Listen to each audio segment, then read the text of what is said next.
Hayley, thank you so much for attending this emergency meeting. We know you're right in the middle of a hike. My name is Shoulders, next to me is Knees, and down the end there we have Energy. We just have a few concerns. Well, quite frankly, we're sore, we're tired, and we'd like to go home. Oh, I mean, stopping is not really an option. I mean, you walk in, you walk out. That's kind of the premise of hiking. Unless you get lost. Catastrophic injury, alien abduction. I suppose what we're asking is there anything you can do? Anything at all? I could do a video on hiking recovery. Great! Let's do that. Energy, do you have anything else you'd like to add?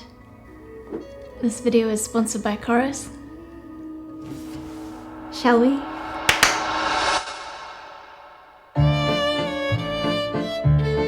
We can do all sorts of things to help our body recover when we get home from a hike. Get a massage, eat all the nutritious whole foods, assemble a half-assembled blanket fort and lie into the abyss for 72 hours. But what's available to us that can contribute to recovery when we're actually on the trail? Let's find out. Are you coming? The following footage contains information from someone who is not a personal trainer, not a physio, not a qualified anything really, except for an arts degree, whatever that is. Excuse me, voiceover. My qualifications include someone who actually goes hiking and field tests their own recovery routine. And I'm literally in a field, so.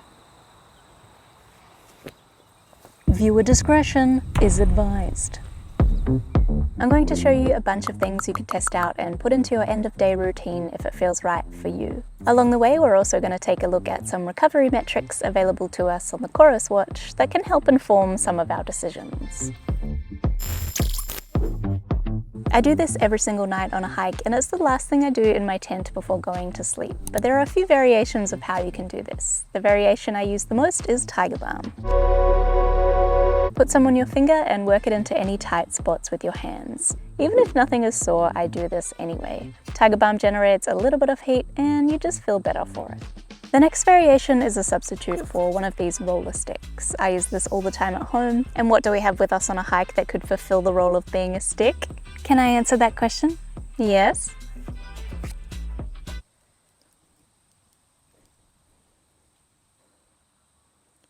It's a good thing you're the camera operator and not a whole person. We have our hiking poles, so again, just working it into the muscle with as much or as little pressure as you need. Of course, if you use a trekking pole tent, you're probably not going to dismantle your tent for this activity, but it's an option. The next variation is the beloved cork bowl, tried and true. They don't weigh very much. You can put your body weight on it like you would a foam roller, or just rolling it in your hands might be enough pressure. If you happen to be near a hut or a shelter that has a solid wall, I like to lean into it that way for my back. And a little bonus, if you carry a drink bottle that has harder sides, for example this one is aluminium, then you've got yourself a makeshift foam roller. Just don't crack your bottle. Because if you crack your bottle, your water spills. If your water spills, the ground drinks it. The ground is thrilled. You, however, are now in a predicament.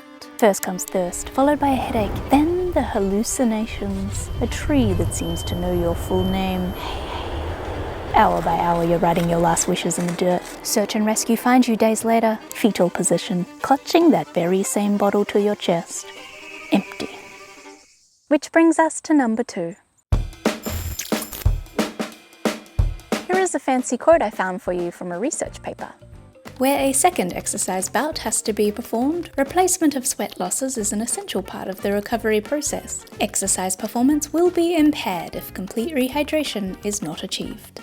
And of course, this doesn't just mean water, it means our salts and minerals as well. So yes, we lose our fluids by sweating, and that can be increased with more intense hiking or warmer weather, but we also lose our fluids through breathing, otherwise known as existing. And if you're existing in colder weather with dry air, this causes moisture from your lungs to evaporate faster, especially at higher altitudes where the air pressure is lower. Another way we lose fluid is by crying on the trail. Not me though. You want to make it as easy as possible for yourself to drink throughout the day, not just when you get to camp. That's the biggest reason of why I use a water bladder. I find it much easier to take a sip while I'm hiking because it's shoved right there in my face.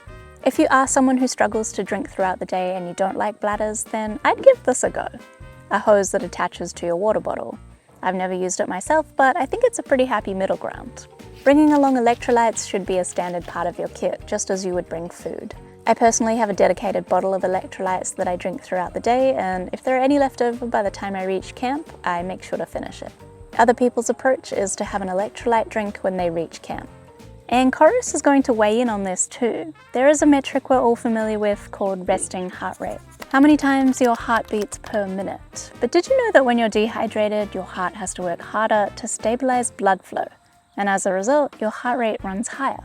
So by balancing your fluid levels, you're going to help flush the toxins out of your muscles, help transport nutrients to your body, reduce cramping, overall fatigue. Is there anything that water is not good for? Tsunamis, your laptop, a sandwich, bathing a cat, Titanic, particularly the Titanic. It's quite valid. This one has big rewards for such minimal effort. Lie down and put your legs up so they are above your heart. So you can go full ham and elevate them against a tree, which is going to give you the most benefits, or simply just put your legs up on your backpack. That's it. That's the entire activity. Do this for 5 minutes, 10 minutes, all the way up to 20 minutes, whatever you can withstand. All that fluid has set itself up comfortably in your legs and your feet. Gravity is going to help push that back into circulation and bring fresh oxygenated blood to your limbs. It's going to ease any swelling, drain the tension, even help you sleep. But if you've got heart or blood pressure stuff going on, maybe check with an actual doctor person before doing this. So what can you do during this 5 to 20 minute time frame while you twiddle your thumbs? Well, you could twiddle your way through the menu of your Chorus watch and find your recovery status.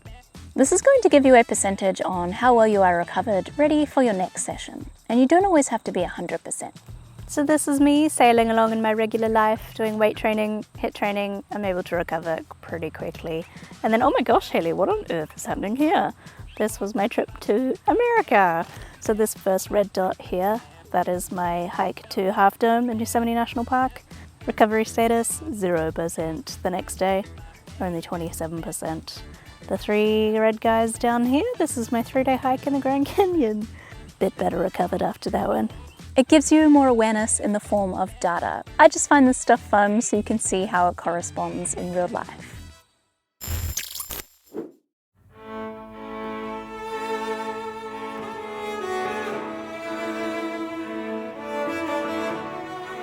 Weight is not only carried in our packs, but in our thoughts. This can be extremely challenging for a lot of us.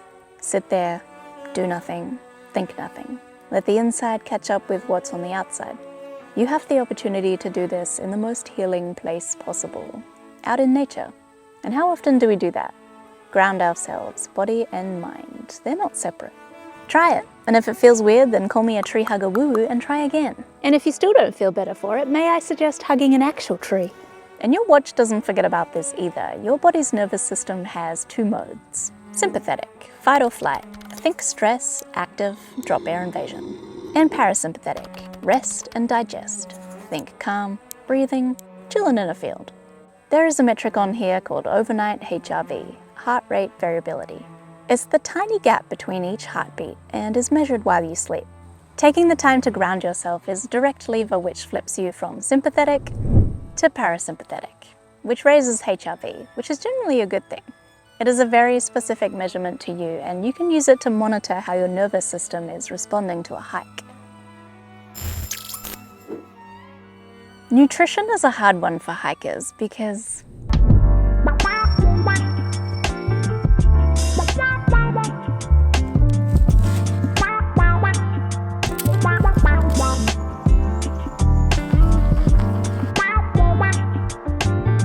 in simplified hiking terms, carbs for fast fuel, protein for muscle repair, and fats for your energy reserve.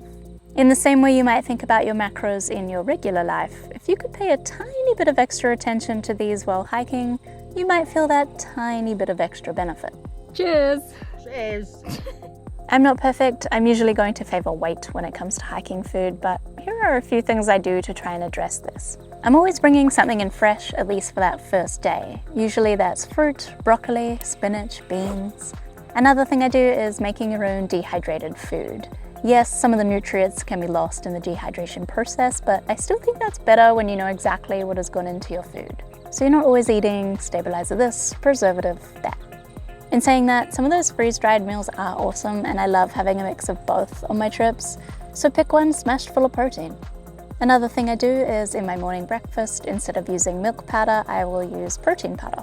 And occasionally I will bring a greens powder to help make up for the lack of fresh vegetables. When you start to break it down, there are a whole bunch of things you can do, but that's for a different video.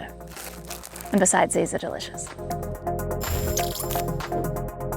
You've met a human body before, so I won't explain what stretching is, but one of the benefits of carrying a closed cell foam mattress is that you have an entire yoga mat with you.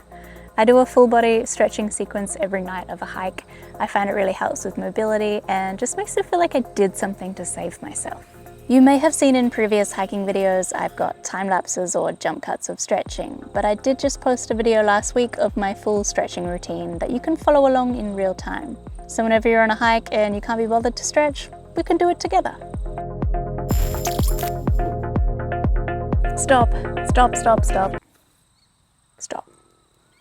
Sleep is the single most important thing you can do for recovery. Your body is literally repairing itself while you sleep.